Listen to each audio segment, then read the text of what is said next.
But we're going to dive on in to our next best of one series hyper.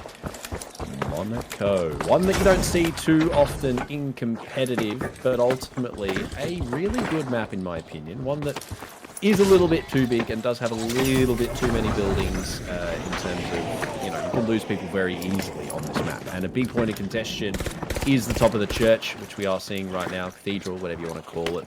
And it is a difficult one to get past, especially if you lose it. If Vault spawns on your side, you're pretty much in a downhill fight. We see that already. Zookeepers kicking things off quickly with a fast one.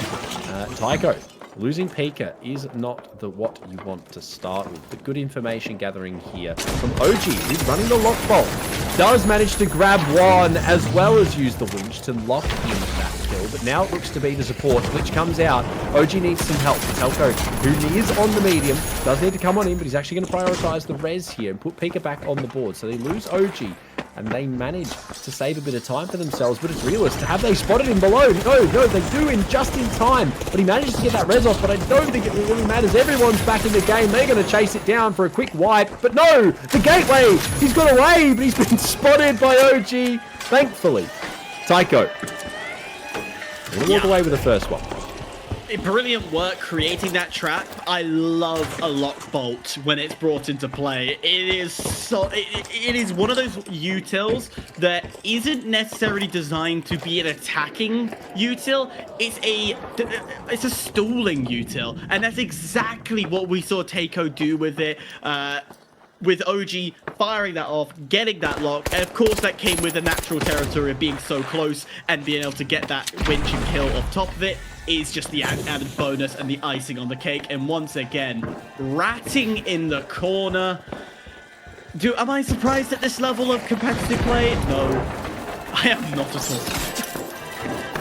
No, not at all. Winch, though, is going to manage a great winch, mind you. He's going to get it all the way outside, but it's in a bit of a rough position for them. So here's the go. There's the D-Mat. Pulls him in. They manage to take him completely out of the play. Dome goes down as well, and they're completely untouched here in this position, but now they've been wrapped. Tex behind them. They've got no idea. Spots one. Not enough damage to take a kill, but Outsider, he's the last alive now as Tex punished completely by Pika. Or Teiko with that F-car, especially after the recent buff, sorts things out, and that's going to be it. No more attempts on A here for Zookeepers, unfortunately, but that is the best use of DMAT that I've seen in a long time, specifically set up for that, mind you, and I think it was a lucky position that it ended up in. It might not necessarily be in their original plan, considering where they were set up, as you said, batting in that corner, but with Zookeepers winching it out into the middle of nowhere, they left themselves completely coverless. Yes, they had a barricade, but it was placed towards construction.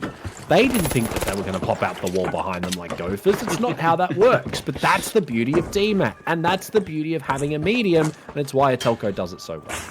Season 7, Season 8, like the whole DMAT era, the number of times you can just be at a completely different area, have a bounce pad ready, you jump into it, DMAT your way through like a superhero. It is so good, but that is not good if you're Teiko. Pika quickly taken down. Thankfully, the joys of being a medium will get you that defib to bring you back into play. And well, Outsider taken down as a trade-off is what you want to see. As the winch with a trap that doesn't work. The Fist of Fury will be enough to take him down.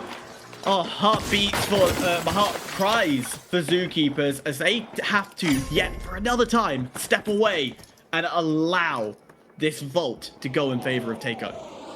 Retreat to lick their wounds, as one may say. They are bringing people back slowly.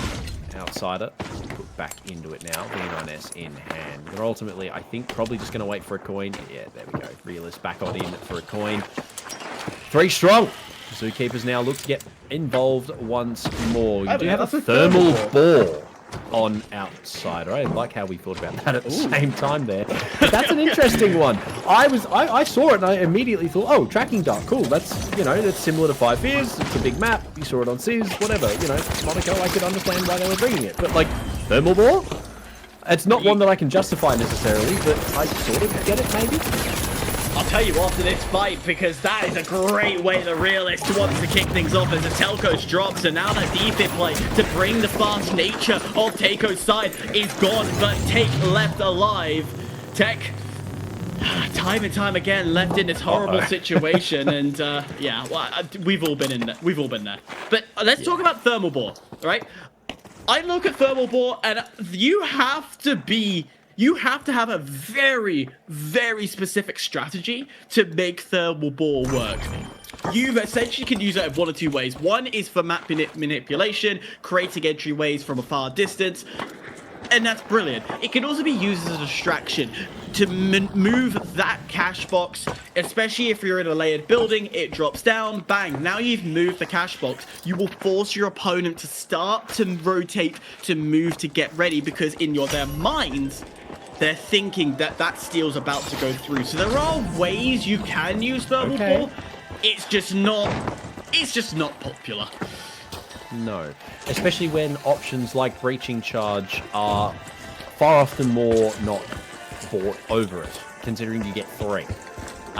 They don't do much damage to people, so it's not like they're using it specifically to nail somebody with a Thermal Bore, but aside from that, yeah, other than moving things around, that really is the only justification. There you go, Winchland, Lockbolt is going to deny any extra pushes, but Realist is going to find the third. APS does deny a lot of utility, which is good. Defib comes out from the Telco. They're trying to find more, but it's a very quick 2 kills for Zookeepers here as they look to hunt the animals and put them back in their cage. It's all up to 1 for Teiko, but that's it. A very quick one inside the house here, just on the backside of the gardens. Outsider's going to go for the steal, and B falls into the hands of Zookeepers. They're going to have one more chance here, Teiko, to take this one on head-to-head. But aside from that, we're going to see 3 vaults here, Hyper, if Teiko can't manage. Yeah, they're going to go for one more push, but I want to talk about Realist. I think in this map of Monaco, he has not missed that winch.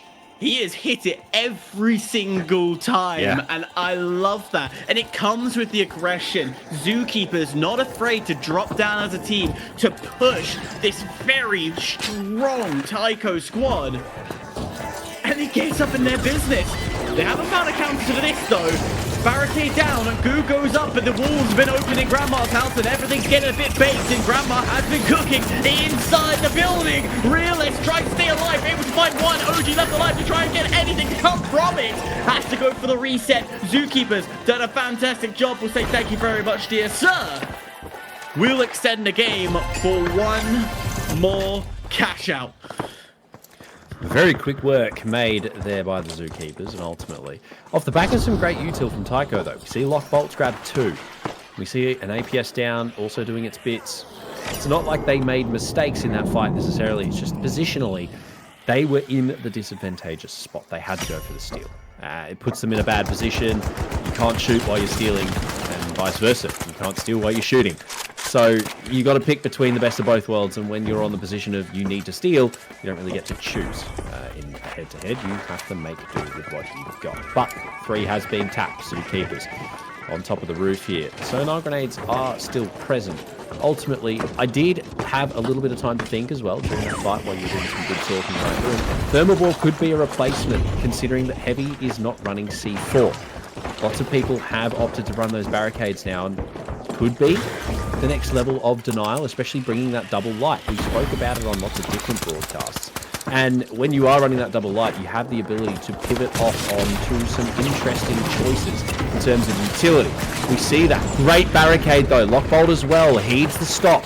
Just take a small step away from what we're talking about here. The FCAR absolutely ripping through those lights, but it's a flank from Realist to help support find it. That Lockbolt's grabbed people again. OG just constantly hitting it here, but great movement from Realist puts him back into the fight. Counter winch absolutely eliminated. Teiko are going down very quickly. And ultimately, they do just that. D's going to be the next point of call. But to finish my point very quickly, sorry for Piper, before we move on, you have the ability to pivot off. We've seen a nullifier tonight. We've seen Thermal Bore. We've seen interesting things. And when you're not running C4 on your Heavy because you're running Barricade Dome, having a Thermal Bore seems to be pretty useful. Talk about being useful. That whole point in case. Point in case. Right, there you go, ladies and gentlemen. That's your lesson for today. Master Proto has told you exactly how to do it. But that is beautiful positioning. Now, if you're Zookeepers, you could play, well, as you can see, inside the building. You could play, if you want to play a really defensive, aggressive defensive, play a bit further forward, stay on the roofs, try and deny, but that's been read like a book. If no one's there to stop you, you drop in and go for the attack. A Teiko, though, dropping down first, so this attack not working all too well. Pika also dropped OG left alive. And the number 2 heavy in the world having to dip away. You will find one for good luck and for the measure. But at the end of the day, great reaction from Zookeepers. But yeah, I will say, as I said at the start, they were read like a book. Yeah. A very short book. And not a very complicated one either, because apparently Zookeepers knew exactly what was happening. That lock bolt, I don't know if I'm a fan of it. It is helping deny some of those pushes, but they're just clearing it way too quickly. They're shooting it out, whatever it is that's happening. It's just being, and even then, it's just not effective. But we've got one more attempt here from Teiko. The winner of this goes on to verse our previous winner from the start, already locked in. What are we going to see? I'm not too sure, but Teiko have one last chance. Can they deny it? No. And losing OG in such fashion, winch from Realist, there's not much that can be done. Defib comes out from the Telco, but I'm going to say it here. Hyper, I'm going to be the one that is the denier. Unfortunately for Team Teiko, there's not much left of that storybook, and that is going to be a quick little 2-1 in the best of 1 series for Zookeepers.